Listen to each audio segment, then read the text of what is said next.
Yaiza Rubio es Chief Metaverse Officer en Telefónica y responsable del proyecto Network Tokenization. Muy bien. ¿Lo he dicho bien? Perfectísimo, perfectísimo. Bueno, pues la presentación ha estado perfecta, pero la pregunta más habitual que suelo escuchar es ¿a qué te dedicas? ¿Qué haces con tu tiempo en el trabajo, ¿no?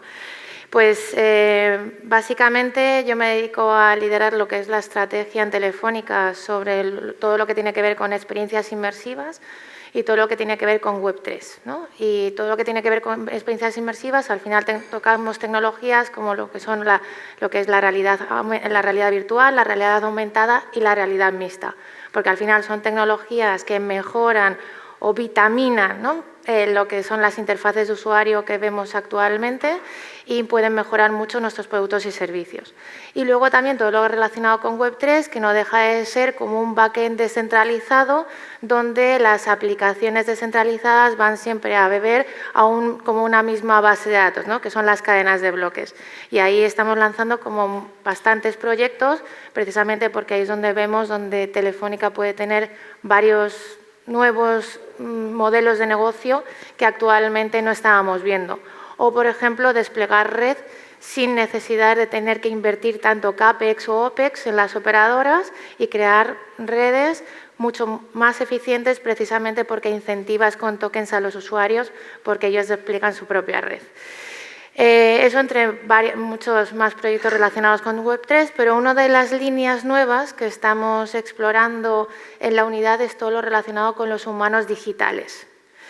Y al final eso es inevitable tocar un tema tan importante como es lo que es la identidad y qué va a ocurrir con la identidad digital ante un momento en el que nos encontremos entre la paridad humana de la IA, ¿no? O sea, cuando las máquinas van a disponer de una paridad humana con respecto a las capacidades que tenemos los humanos, ¿no? Y bueno, este problema, o este problema, al final se lleva discutiendo desde hace más de 75 años, ¿no? Yo no puedo leer más sobre Turing, es imposible. O sea, a mí la verdad es que me maravilla cómo hace 75 años pues una persona así pudiese, bueno, ya en un artículo llamado Maquinaria conmutativa e inteligencia, hablaba del concepto del juego de la imitación, ¿no? Que luego se llamó test de Turing. Y al final no dejaba de ser de, oye, tengo tres personas, tengo la persona A, tengo la persona B, tengo la persona C, la persona A es un hombre, la persona B es una mujer, la persona C es un interrogador, donde el objetivo del interrogador es adivinar en base a preguntas, ¿no? Si A es un hombre y B es una mujer. Pero imaginemos el escenario en el que el interrogador no es una persona, sino que el interrogador pasa a ser una máquina, ¿no? ¿Cuál es la probabilidad de fallo o de acierto de una máquina respecto a la que podría dar un humano? Pues al final su conclusión, que no está compartida por todos sus compañeros de aquella época, era que las máquinas iban a ser capaces de imitar el comportamiento humano. Y eso, al final, ¿qué pasa ahora mismo en 2024? ¿Las máquinas han llegado a esa paridad humana? Pues lo que estamos viendo es que sí, ¿no? Ya desde 2014 ya estamos viendo que, bueno, o sea, esto ya es un problema completamente resuelto, ¿no? Todo lo que tiene que ver con el tema de la visión artificial, todo lo que tiene que ver con que las máquinas identifiquen exactamente qué es lo que está mostrando una imagen es un problema bastante resuelto. Precisamente porque cómo hemos aprendido los humanos, ¿no? O sea, las máquinas han aprendido un poco parecido a como hemos aprendido nosotros de pequeños. A nosotros nos han llevado, mi madre me llevaba al campo y me decía, oye, eso que ves ahí al fondo es una oveja, ¿vale? Y yo me quedaba así, digo, vale, yo almaceno, oveja. Al día siguiente me llevaba al campo y me dice, oye, ¿eso de allí qué es? Y digo, yo, oveja. Y dice, no, eso es una vaca. Y digo, vale, pues esta vaca tiene estas características, yo almaceno, esto es una vaca. Entonces ya aprendí la diferencia entre una oveja y una vaca, ¿no? Pues una forma parecida es como lo hacen las máquinas, ¿no? Al final, ellos de alguna manera tienen que identificar en una imagen cuál es la porción porción de la imagen que realmente tiene información importante y esa porción de la imagen con información importante es preentrenada precisamente con algoritmos para determinar si lo que se está mostrando es una oveja o es una vaca. Ejemplo muy tonto, pero bastante, ya hay muchísimos servicios en Internet que hacen esto y menos mal que sale OK, ¿no? Porque yo le pasé a un sistema ¿no? de reconocimiento de objetos una imagen con unas ovejitas y evidentemente me dice que hay 0 personas detectadas. En cambio, le paso mi imagen, ¿no? Y dice, pues menos mal que sí, hay una persona que estoy identificando, hay una persona. Luego, también lo que es la identificación facial. El mismo sistema también tiene muchos más casos de uso, como, oye, pues con un dataset de personas famosas, pues oye, yo le paso a mi imagen y me dice, oye, mira, aquí no hay ningún match de la persona cuyo input has pasado al sistema, no hay nadie aquí que se parezca. En cambio, pasándole una imagen de Tom Cruise, ya no me acuerdo cómo se llama, Tom Cruise, han pasado unos cuantos años de esta imagen que ellos tenían, ¿no? entrenada respecto a la que yo le pasaba, y dice, oye, sí, aquí hay un match con una confianza del 82,74%, ¿no? Más casos de uso que estamos viendo, que están saliendo aplicaciones a punta pala en Internet, pues todo lo que tiene que ver con similitud facial, ¿no? Y hay muchos juegos relacionados con ¿a qué famoso te pareces? Dices, bueno, pues mi pareja todos los días me dice que yo me parezco a Lady Gaga. Digo, no sé dónde ha visto eso. Y digo, ya esto es como lo de Google. Digo, yo ya no discuto con nadie, voy a Google y lo miro. Digo, pues yo ya acabo en estos sistemas de visión artificial donde, oye, mira, a mí a que me diga una máquina si realmente me parezco a Lady Gaga o no.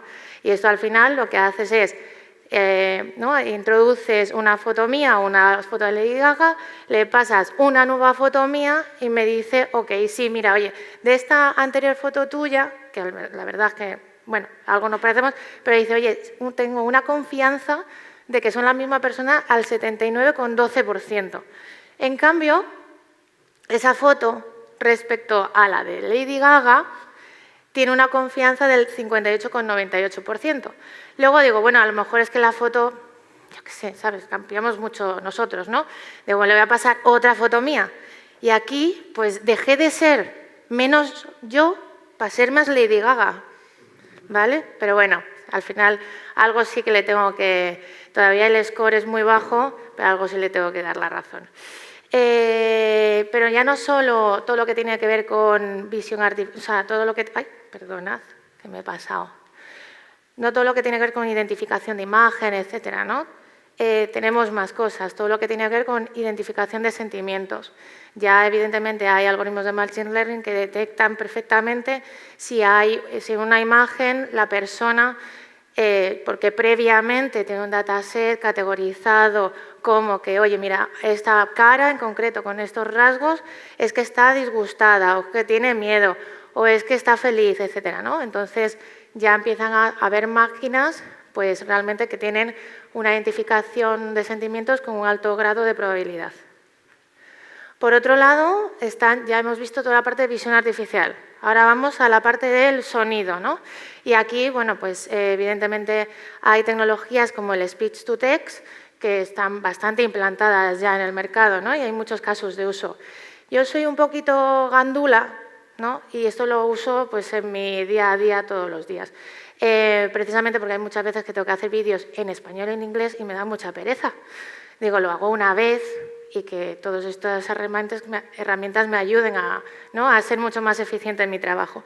Entonces lo que hacía era grabar el vídeo, imaginaos que yo tenía que hacer un webinar, digo, grabo el vídeo, grabo el webinar en español, lo que hago es pasarle a este servicio el vídeo en español, lo que me hace es identificar el audio y pasármelo a texto, y una vez que tengo el texto ya puedo hacer muchas cosas, ¿no?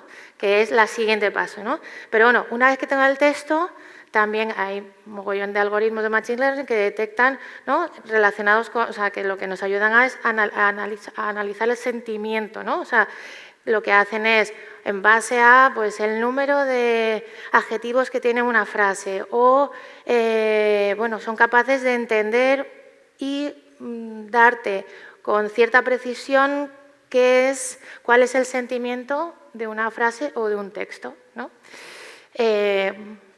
Bueno, pues eso es lo que responde al speech to text y al análisis de sentimiento. Pero una vez que tienes el texto, ya aquí se te abre un mundo de posibilidades, ¿no? Como por ejemplo el text-to-speech. Y hay servicios en Internet que me maravillan, como el de Eleven Labs, ¿no?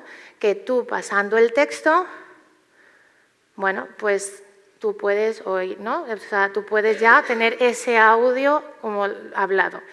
Y yo en concreto, este caso que os decía, que es muy tonto, pero sé que lo uso muchas veces, pasaba el texto al inglés y yo ya tenía mi voz, porque había clonado previamente mi voz y estaba teniendo el mismo vídeo hablado en español, ¿no? En inglés. Y aquí, pues esto, pues igual que yo lo uso para el bien, pues evidentemente otras personas lo usan para el mal. Hola, mamá. Como por ejemplo, lo que acabo de hacer de... bueno, pues le paso un texto, he clonado mi voz, alguien puede haber clonado mi voz porque tampoco los consentimientos que te piden son de nada del otro mundo, no te están pidiendo si tienes el consentimiento de la otra persona para clonar su voz y tú podrías estar clonando la voz de cualquiera solo dando un texto concreto, ¿no? Y este es el ejemplo. Voy. A ver. Hola, mamá. Me encuentro perdida en Nueva York y necesito que me mandes dinero para coger un billete de vuelta. Ya conoces mi número de cuenta, pero por si no lo recuerdas es el siguiente. Te quiero. Bueno, pues se abre un abanico de fraude en Internet, pues que os podéis imaginar. Y ya empezamos si ya estamos hablando de visión artificial, estamos hablando de réplica de sonidos, clonación de voz, etcétera, vamos a ver la facilidad que existe ahora mismo de de crear humanos digitales y que realmente estas máquinas tengan una apariencia humana real. Y cada vez pues vemos que nunca anterior en la historia hemos visto herramientas que sean capaces de crear estos humanos digitales con esta viveza, con esta expresión que se acercan mucho a lo que son los humanos actualmente. Y lo más difícil de todo esto, bueno, porque al final esto es MetaHumans y es el servicio de MetaHumans y aquí tú puedes, evidentemente, pues modificar cualquier expresión de la cara. Lo más difícil es proyectar esas expresiones en la cara, ¿no? O sea, crear y diseñar esas expresiones. Pero ahora mismo, simplemente con un dispositivo móvil iPhone, puedes hacerte un vídeo, pasarle el vídeo y esas expresiones de tu cara son proyectadas precisamente a este humano digital. O sea que la paridad también visual de los humanos cada vez lo estamos viendo como mucho más realista en estos humanos digitales. Y luego, muchas veces, ¿no? Cuando hablábamos antes de Turing, no todo el mundo compartía la visión de Turing de que las máquinas iban a llegar a la paridad humana. Precisamente porque decía, no, hasta que yo no vea una máquina crear arte, nunca llegará a tener las mismas capacidades, ¿no?, que los humanos. Y evidentemente ya estamos viendo en Internet aplicaciones como por ejemplo la de Suno, que seguro que la conocéis, que es como una especie de Spotify donde tú puedes crear canciones nuevas solo pasando un prompt, ¿no? Y ellos te generan el texto e incluso cantado. Yo aquí le dije, digo, oye, créame, ya que voy a Galicia, créame una canción de rock, por favor, donde, bueno, que me hables de Galicia, etcétera, ¿no?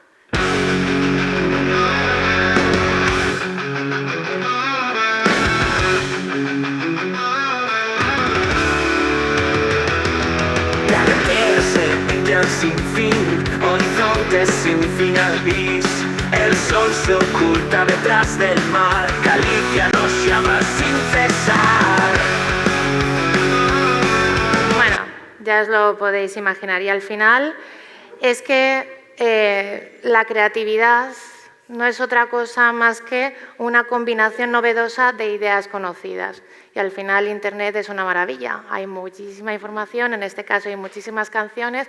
Aquí el problema evidentemente está el tema de la propiedad intelectual, que es un tema sin resolver, ¿no?, de todas estas aplicaciones, pero bueno, es hacia dónde va Internet.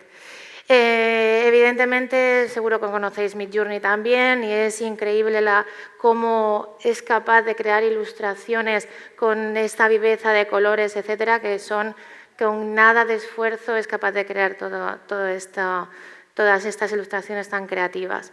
Y de la misma manera la escritura, ¿no? Hemos visto la creación de canciones, la creación de ilustraciones, pero también la escritura. Aquí yo lo que le pedí es, oye, por favor, créame un texto como si me encontrara en un mundo en el que las máquinas conviven con nosotros, ¿no?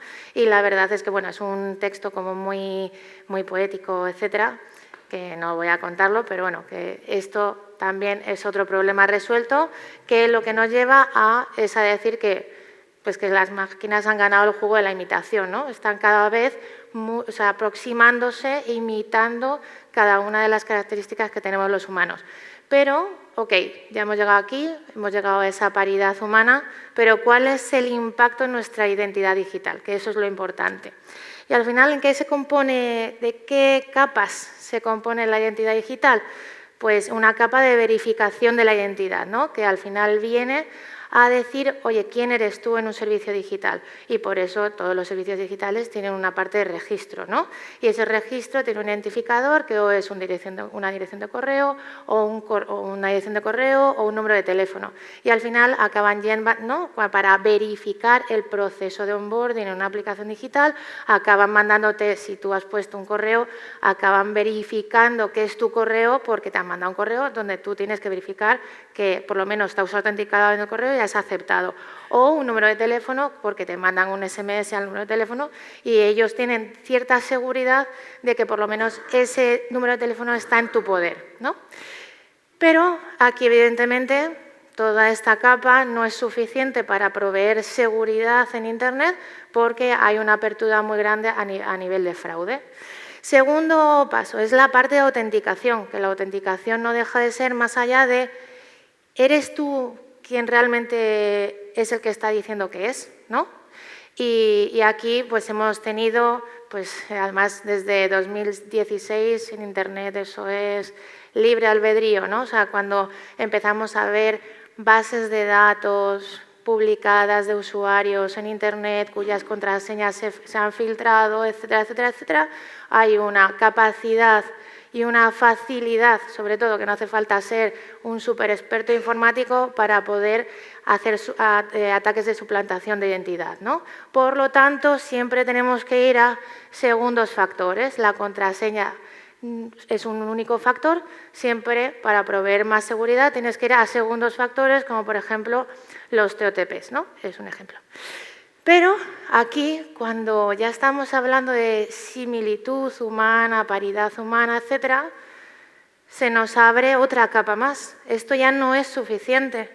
Tenemos que ir a un concepto que se está hablando mucho ahora, que es el del proof of personhood, ¿no? Que es, oye, este humano, o sea, eres un humano y único, ¿no? Porque precisamente en Internet, y lo hemos estado viendo muchas veces en las redes sociales, la facilidad de crear civil attacks. ¿Qué son civil attacks? Al final crear numerosas cuentas, tú eres una persona pero te estás creando 100 cuentas, ¿no? Pues ese es el problema endémico que tienen mucho las redes sociales y bueno, pues también de alguna manera siguen manteniendo esos tipos de retos.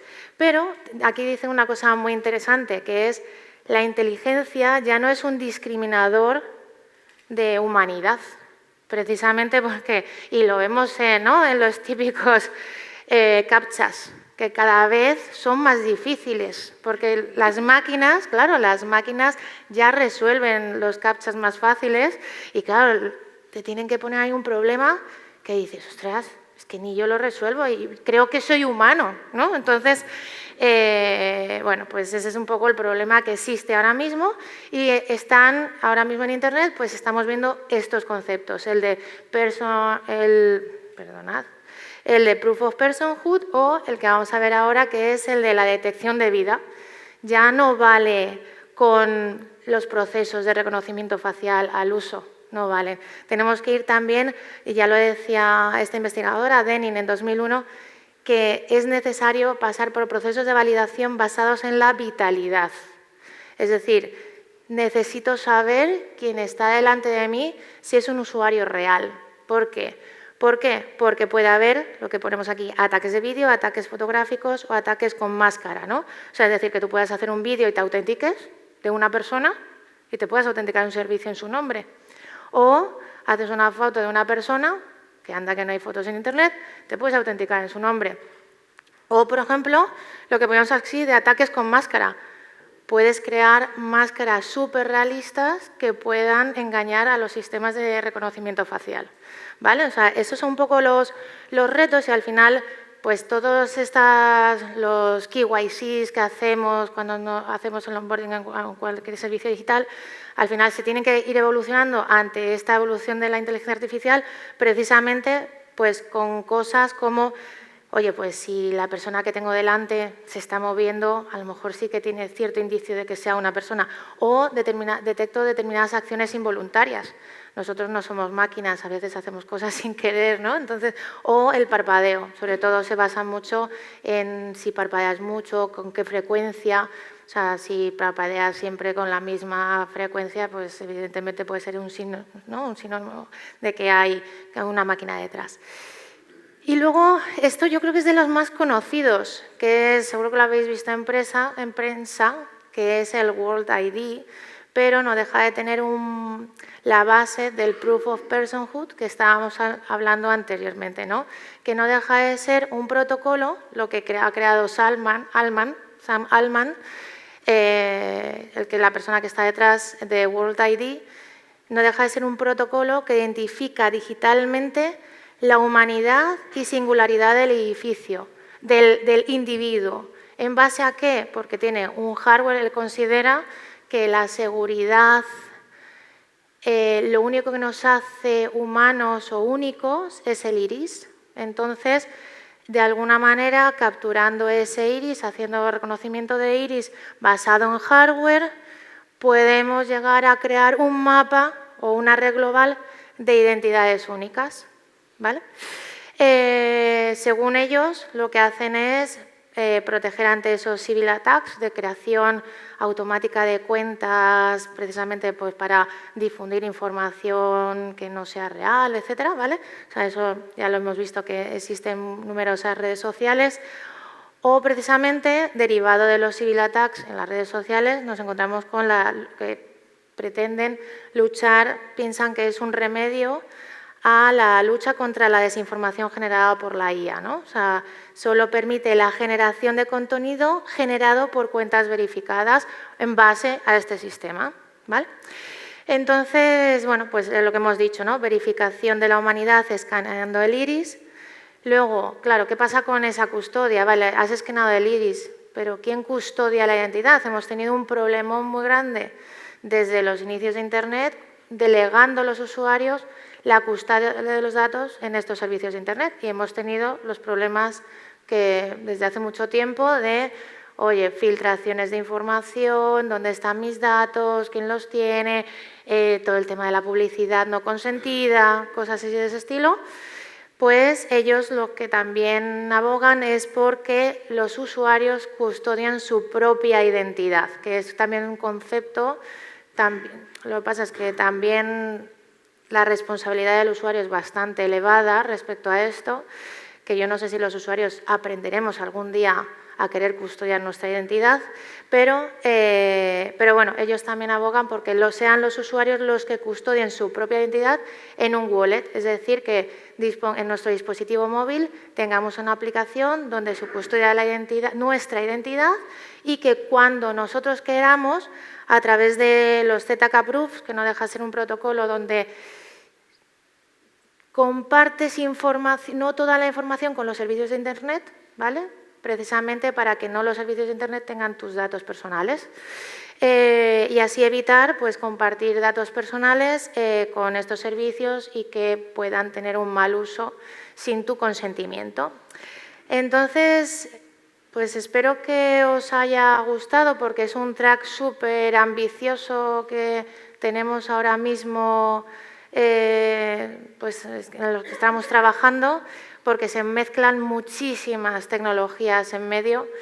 Turing, lo que poníamos aquí, que Turing y Asimov ya ganaron la partida, ¿no?, del juego de la imitación, pero ¿y nosotros qué pasa, no? Nosotros ahora mismo estamos en la discusión de si esto es bueno o es malo, si va a estar con nosotros o no. Yo creo que esa discusión está más que zanjada, porque todo lo que es el concepto IA amplio, evidentemente ha venido para quedarse.